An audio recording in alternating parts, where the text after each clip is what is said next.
Assalamualaikum warahmatullahi wabarakatuh.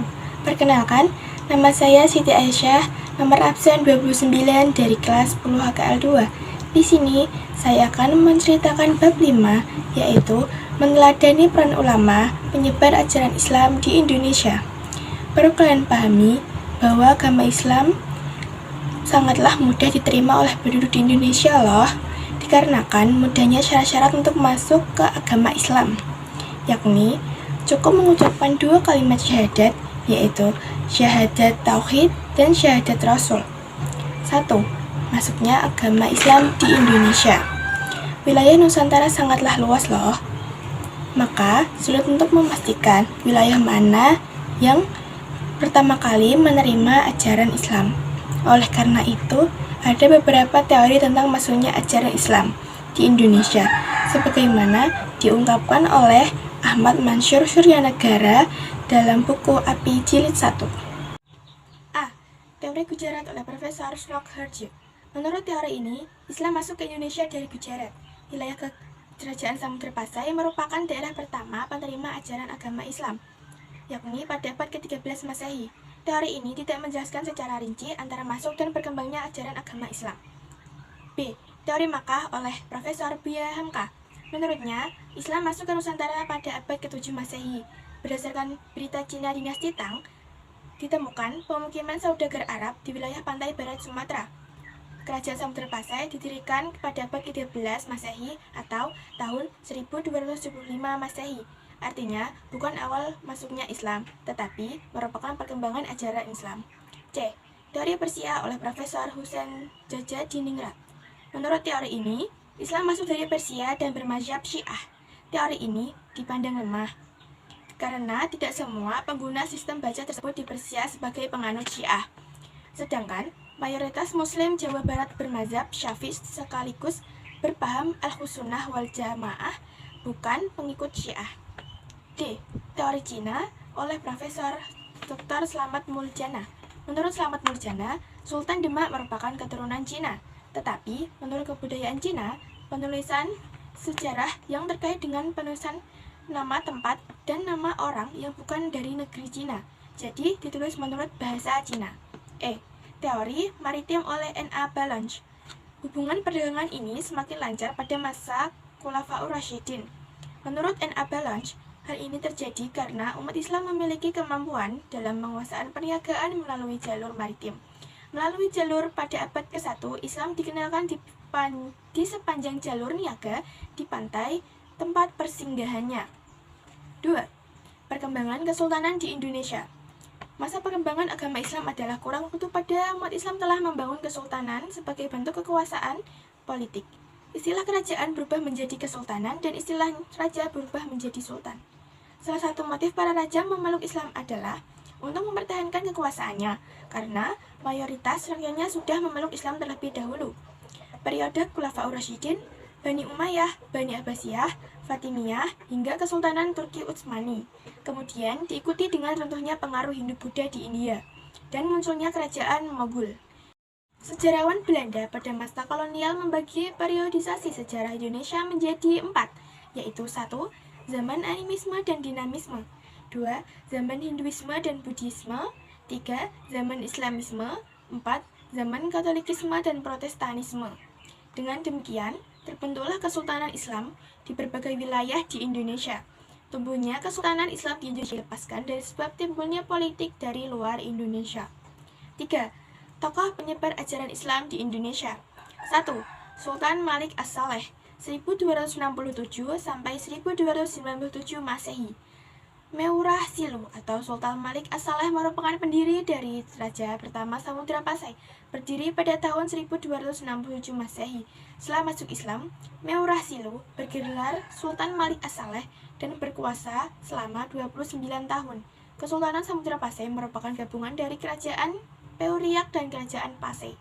Semasa berkuasa, sempat menerima kunjungan dari Marco Polo, dan menurut catatan Marco Polo, Sultan Malik As-Saleh merupakan raja yang kaya dan kuat pengaruhnya. 2. Sultan Ahmad 1326 sampai 1348 Masehi. Beliau merupakan Sultan Samudra Pasai yang ketiga, bergelar Sultan Malik At-Thohir II. Pada masa pemerintahannya, Kesultanan Samudra Pasir dikunjungi oleh seseorang penjajah dari Maroko, yaitu Ibnu Batutah. Menurut catatan Ibnu Batutah, Sultan Ahmad sangat memperhatikan perkembangan dan kemajuan agama Islam. 3. Sultan Alauddin Riayat Shah 1538 sampai 1571 Masehi. Sultan Alauddin Riayat Shah berjasa dalam penyebaran Islam di wilayah Aceh.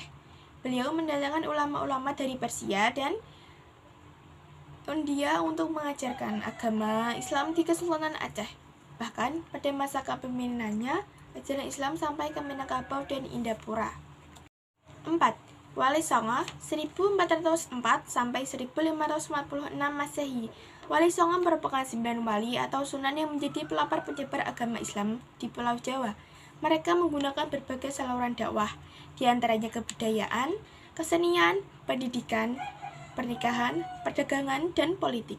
Penyebaran Islam di seluruh wilayah Nusantara dipengaruhi oleh jalur perdagangan dari berbagai negara, seperti Persia, India, dan Arab. 5. Sultan Alauddin. Sultan Alauddin nama aslinya adalah Imanggarai Daeng Manrabia, dinobatkan sebagai Raja Gowa pada usia 7 tahun. Beliau termasuk tokoh yang berjasa besar pada penyebaran Islam di Sulawesi Selatan.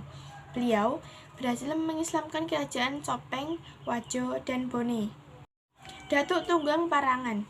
Datuk Tunggang Parangan atau Habib Hashim bin Musyayak bin Abdullah bin Yahya merupakan seorang ulama Minangkabau yang berdakwah di Kutai Kartanegara. Agama Islam berkembang pesat pada masa ini, bahkan undang-undang negara berlandaskan pada ajaran Islam. 7. Sultan Zainal Abidin. Beliau memerintah Kesultanan Ternate pada kurun waktu 1486 sampai 1500 Masehi. Salah satu peran terpenting Sultan Zainal Abidin adalah dalam penyebaran agama Islam, mendirikan pesantren dengan mengajar yang didatangkan langsung dari Jawa. Gerakan Islamisasi yang dilakukan oleh Sultan Zainal Abidin dan ini ditiru oleh raja-raja lain di Maluku. Selain tokoh-tokoh di atas, masih banyak ulama yang berjasa penyebaran agama Islam di Indonesia sejak abad ke-18 sampai masa kontemporer. Ada ulama yang bermukim di Makkah, yakni Syekh Ismail Al-Minangkabawi dan Syekh Ahmad Khotib Sambas. Mereka punya jasa besar dalam penyebaran agama Islam. Melalui muridnya, murid-murid tersebut adalah 1. Berasal dari Banten, Nabawi, Abdul Karim, Marzuki, Ismail, Arsyad dan Arsyad bin Alwan. Berasal dari Pringangan, Mahmud dan Hasan Mustafa. Berasal dari Batavia, Mujitaba, Aidarus dan Junaid. Berasal dari Sumbawa, Umar dan Zainuddin. Kebanyakan ulama yang disebutkan di atas merupakan penulis-penulis hebat dengan karya monumental. Di antaranya karya ulama-ulama itu yaitu 1. Nuruddin Ar-Ranifi, berasal dari Aceh, karyanya Sirat Al-Mustaqim, bidang ilmu fikih ibadah. 2. Abdul Rauf Asingkili, berasal dari Aceh, karyanya 1. Terjemahan Al-Mustafid, 2. Miro'at At-Tulabab, bidang ilmunya tafsir, fikih, dan muamalah. Keteladanan para ulama penyebar ajaran Islam di Indonesia. 1. Hidup sederhana. 2. Gigih dalam berjuang. 3. Menguasai ilmu agama secara luar dan mendalam. 4. Produktif berkaya. 5. Sabar. 6. Menghargai perbedaan dan berdakwah secara damai. Sekian cerita dari saya. Mohon maaf jika ada salah kata maupun disengaja dan tidak disengaja. Wassalamualaikum warahmatullahi wabarakatuh. Dadah.